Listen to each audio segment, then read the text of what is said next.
You think ancient Egypt was cool. The pyramids, the pharaohs, the gold, the mystery. And you're right, it was cool. If you were one of maybe 4 people on the planet who had actual power.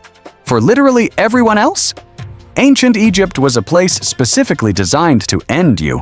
The food, the water, the medicine, the job, the law, the animals, all of it quietly, efficiently, constantly trying to kill you. 8 reasons, each one worse than the last. And by number 1, you will be genuinely grateful you were born with indoor plumbing. Ancient Egypt lasted roughly 3,100 years, longer than the time between Julius Caesar and your last Netflix binge. For most of that time, the average Egyptian was a farmer, a laborer, or a craftsman living in a mud brick house next to a river filled with things that wanted to eat them. No antibiotics, no clean water, no rights if you were born wrong. Just the Nile, the sun, and an absolutely staggering number of ways to die young. Let's count them down. Chapter 8. The Nile would have killed you before breakfast. Every single thing about the Nile was trying to kill you simultaneously, and ancient Egyptians treated it like a mild inconvenience because what else were they going to do? It was the only water source in the entire country. Let's start with the obvious. Hippos. The Nile had hippos, lots of them, and hippos kill more humans per year in Africa today than almost any other large animal. Fast, aggressive, territorial, and genuinely furious about personal space. Ancient Egyptians in small reed boats navigated around hippos daily. Fishermen, farmers ferrying crops, children fetching water. All of them within charging distance of an animal that weighs 3 tons and runs at 20 miles per hour. Then there were the crocodiles. Nile crocodiles, the largest crocodilian species in Africa, capable of reaching 20 feet in length. They didn't just live in the Nile, they were everywhere the Nile touched. Irrigation channels, flooded fields, the shallow banks where you'd do your laundry, the exact spot where you'd fill your water jar every morning. But the hippos and crocodiles weren't even the invisible killer. That was schistosomiasis, a parasitic disease spread by tiny worms living in Nile water that burrow through human skin on contact. Modern analysis of Egyptian mummies has found evidence of this parasite in the vast majority of specimens tested. It caused chronic pain, organ damage, and a slow deterioration of health over years. Almost every Egyptian who ever touched the Nile water had it, which was every Egyptian, every day. Number 7. The food was actively destroying their teeth. Egyptian cuisine sounds decent on paper. Bread, beer, vegetables, fish, some fruit. For ancient times, that's practically a balanced diet. There's just one catastrophic problem with every item on that list: the bread. Egyptian bread was made by grinding grain between stones, and the grinding process left grit, sand, and stone fragments in every single loaf. Every bite of bread contained tiny abrasives that were slowly, methodically, grinding down teeth from the inside. Analysis of Egyptian mummies shows severe dental wear in virtually every adult specimen. By middle age, which for most Egyptians was their late 20s to 30s, their teeth were worn down to exposed infected roots, tooth abscesses, dental infections, sepsis from mouth infections spreading to the jaw and beyond. Historians and medical researchers now believe that dental disease was one of the leading causes of death in ancient Egypt. Not lions, not war, not famine, bad bread, eaten every meal for your entire life. Here's the absurd detail: the richer you were, the worse your bread got. Wealthy Egyptians ate finely ground, sifted flour, which meant the grinding process happened more, which meant even more stone grit in every loaf, which meant even faster dental destruction. Being able to afford good bread actually accelerated your dental death. The people eating coarser peasant bread were, in this specific category, dying marginally less quickly from their food. The beer situation adds another layer. Egyptian beer, called heket, was thick, low alcohol, nutrient-rich, and essentially consumed instead of water because the water was, as we've established, full of parasites. This was genuinely smart. Beer was safer than the Nile. But beer is acidic, and acid plus already destroyed teeth equals a feedback loop of escalating dental horror that played out across every Egyptian face in the country. Archaeologists have found Egyptian medical texts describing toothache treatments. They existed. They did not work. The recommended remedy for a severe toothache included placing a dead mouse on the affected area. The mouse was not helping, but apparently the pain was bad enough that dead mouse on your face seemed worth trying. The dead mouse is historically documented. We are in ancient Egypt now. Nothing is fine. Therefore 6. The work would have broken your body by 30. The pyramids are one of humanity's greatest achievements. We have known this for 4,500 years. What we've learned more recently, from systematic analysis of the skeletons of the workers who built them, is what that achievement cost on a per-person basis. The workers were not slaves. Modern archaeology has largely overturned that narrative. There's strong evidence that pyramid builders were paid laborers, fed well by Egyptian standards, and given medical care.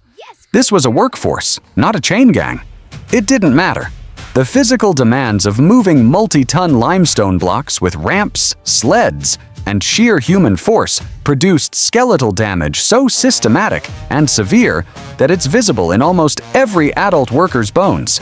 Compressed spinal vertebrae, arthritis in the knees, hips, and shoulders, at ages we'd consider young adults. Healed fractures, bones that had broken and been set, or not set, and continued working. Evidence of repetitive stress injury across entire populations. The absurd detail: the Egyptians had doctors who treated these workers. Healer priests set broken bones, made splints, prescribed rest for injuries.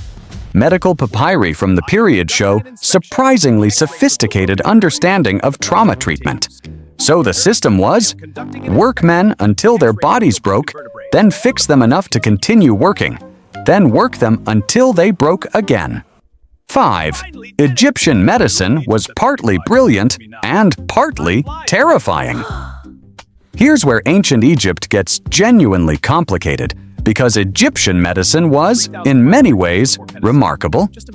The Edwin Smith Papyrus, a medical text dating to around 1600 BC, describes surgical procedures, wound treatments, and anatomical observations that are startlingly rational by ancient standards.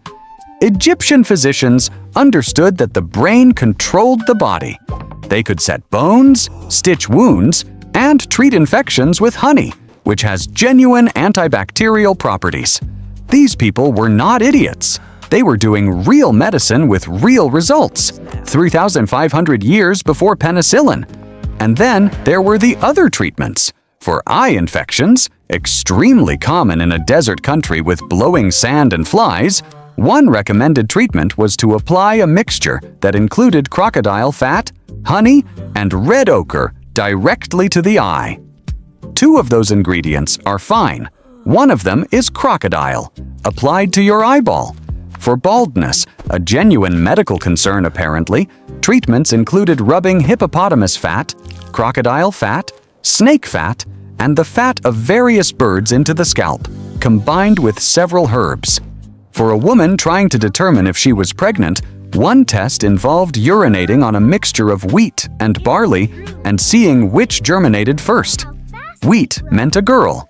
Barley meant a boy. No germination meant not pregnant. Here's the genuinely disturbing part. Modern researchers have actually tested this, and the urine of pregnant women does stimulate grain germination at higher rates than non-pregnant women, because pregnancy hormones affect plant growth. The most chilling entry, For certain ailments, treatments involved ingesting substances that we now know are toxic. Specific mineral compounds, certain plant extracts. Some of these would have made patients sicker. Some would have killed them. The Egyptians documented these treatments as effective. The people who didn't die after taking them recovered. The ones who did were not writing reviews. Survivorship bias in ancient medicine. The treatments that appeared to work were the ones where the patient would have recovered anyway. The treatments that killed people were attributed to the illness. Nobody connected the dots because nobody had the statistical framework to connect the dots. You are sick in ancient Egypt. The good news is a doctor is coming. The other news is also coming. The pharaohs. The law protected everyone except when it didn't. Ancient Egypt had a legal system, a real one, with courts, judges, written records, and a concept of justice called ma'at, cosmic order, truth, and balance, that underpinned everything from courtroom decisions to the afterlife judgment, where your heart was literally weighed against a feather. Women could own property, enter contracts, testify in court, and divorce. By ancient world standards, this was extraordinary. Egypt's legal framework for women was more progressive than most societies that would come 2,000 years later. Here is the part where things get darker. If you were a slave, and Egypt had slaves, taken in military campaigns and through debt, you had no legal standing whatsoever. Your body, your labor, your life, property, the same legal system that protected free Egyptian women with surprising sophistication classified other human beings as livestock.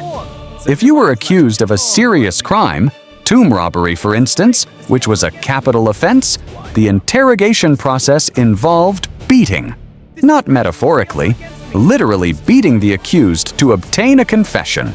Egyptian legal records describe this openly, matter-of-factly, as standard procedure. Defendants who confessed under beating were convicted. The confession obtained through beating was the evidence. The absurd, almost cosmically ironic detail: tomb robbery was punished so severely because the pharaoh's tomb was literally their path to the afterlife. Robbing it was not just theft, it was cosmic violence against the divine order. The punishment for disturbing a pharaoh's eternal peace could be impalement. And yet tomb robbing was so common, so persistent, so inevitable that virtually every Egyptian royal tomb was emptied within a century of sealing. The punishment didn't work. The robbers won almost every time because the guards were often in on it. The entire elaborate system of justice, divine authority, and cosmic order could not prevent the people closest to the tombs from eventually deciding that the gold was worth the risk. Which tells you something very human about the gap between official systems and actual human behavior. For the average Egyptian, the practical reality of law was this: if you had status, land, or connections, the system worked reasonably well. If you had none of those things and ended up in dispute with someone who did, the scales of Ma'at tipped in a very predictable direction. Number 3. Childhood was a gauntlet. Ancient Egypt loved children. The art shows it. The literature shows it. The protective amulets buried with infants show it. Parents in ancient Egypt were not indifferent to their children. They cared desperately. They prayed. They used every medical and magical tool available. They named their children things that meant, "May he live," and the gods protect her. And they still buried enormous numbers of them before age 5. The absurd, heartbreaking detail. Egyptian parents used amulets, small magical charms, placed around newborns to protect them. Archaeologists have found them in enormous numbers. The Eye of Horus, frog amulets for fertility and protection, dwarf god Bez figurines, specifically associated with protecting children during birth and infancy. Every family used them. They are everywhere in the archaeological record, worn smooth from handling. They didn't work, not because the Egyptians were foolish. They were doing everything they knew. but because the actual causes of infant death were bacterial, viral, and parasitic, and no amount of carved faience could address Escherichia coli. If you survived childhood, you faced another gauntlet: circumcision, practiced widely in Egypt, performed without anesthesia, with stone or copper blades that were sterilized in the rough sense of wiped off between uses. Infection from this procedure killed an unknown number of children. The Egyptians documented the practice, but not the complication rate, which is itself a form of survivorship bias in the historical record. Number 2. The mummification process and what it reveals. Mummification is what most people picture when they picture ancient Egypt. The bandages, the canopic jars, the elaborate ceremonies. It's visually iconic. It's deeply fascinating. And what modern medicine has learned from studying mummies tells us more about ancient Egyptian life and death than almost any other source. Because mummies are time capsules of exactly how badly things could go wrong. The absurd detail that reframes the entire mythology of mummification. Mummification was not available to most Egyptians. The full process, natron salts, linen wrappings, removal of organs into canopic jars, the elaborate ritual, was expensive. Very expensive. Regular Egyptians were wrapped in linen and buried in the desert sand, which naturally desiccated and preserved bodies anyway, but without the ceremony, without the protection of a sealed tomb, and without any guarantee of the eternal afterlife that the whole process was supposed to secure. The people who could afford the full mummification were the ones whose bodies we have studied and whose diseases we have documented. The people who couldn't afford it, the majority of Egypt's population, left fewer traces. Their stories are in the aggregate statistics, in the skeletal remains found in mass burial sites, in the absence of individual records rather than their presence. The thing mummification reveals most clearly is this: the Egyptians were profoundly, obsessively concerned with death, not because they were morbid, but because death was everywhere and constant and took people they loved at ages that feel, to us, unbearably young. The elaborate mythology of the afterlife, the weighing of the heart, the field of reeds, these weren't superstition for its own sake. They were how a civilization processed a mortality rate that, by modern standards, is almost incomprehensible. Everything about Egyptian religion, Egyptian art, Egyptian law and order makes more sense when you understand the baseline. Life was short, death was close, and the culture built its entire worldview around that reality. Number 1. The Nile flood, when it worked and when it didn't. Ancient Egypt was not a country, it was a river.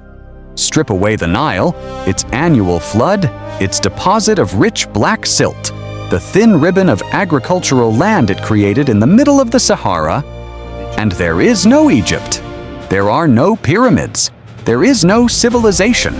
There is nothing but desert, because the desert is what Egypt is without the water. The Nile flooded every year, reliably, predictably, in a cycle so regular that the Egyptians built their entire calendar around it. The flood, called Akhet, deposited fertile silt across the farmland. Then the water receded. Then they planted. Then they harvested. Then the flood came again. This cycle sustained one of history's greatest civilizations for 3,000 years. And when it failed, Egypt died. Slowly, publicly, completely. Too little flood, not enough silt, not enough water in the irrigation channels, crops fail, famine begins. The Nile was the only food source. There was nowhere else to go. No other farmland. No imports from the barren desert surrounding the valley. A bad flood year meant hunger. 2 bad flood years meant people were eating seed grain, the grain they needed for next year's planting, which guaranteed the famine continued. 3 bad years cascaded into something that historical records describe in terms that are almost unbearable to read. abandonment of cities, mass migration, people selling children into slavery to buy food, graves dug in haste, the absurd, devastating detail. The Egyptians measured the Nile's flood level every year using structures called Nilometers, calibrated columns at the river's edge that allowed officials to read the flood height and predict the coming year's harvest. They had the data. They could see the bad year coming, weeks before it fully arrived. They just couldn't do anything about it. Imagine watching a gauge tell you that your civilization is going to fail this year, and you have to go home and wait for it. The most powerful civilization on Earth, the builders of monuments that still stand 4,500 years later, the inventors of writing and surgery and solar calendars, completely, utterly, existentially dependent on whether it rained enough in Ethiopia that year.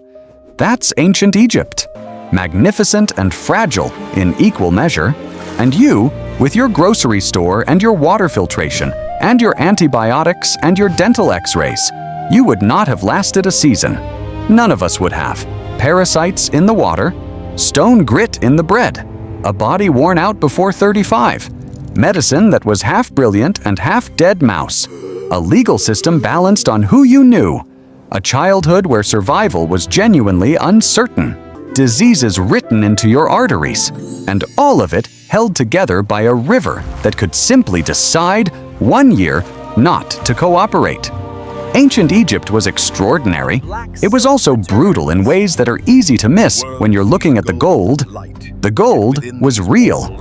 So was everything else. Like if this permanently changed how you see those museum exhibits. Subscribe. Next week, why you wouldn't survive ancient Rome. Spoiler, the lead pipes were just the beginning. Comment, which entry got you? I'm going with the bread. The dead mouse toothache remedy is close, but the bread gets me every time.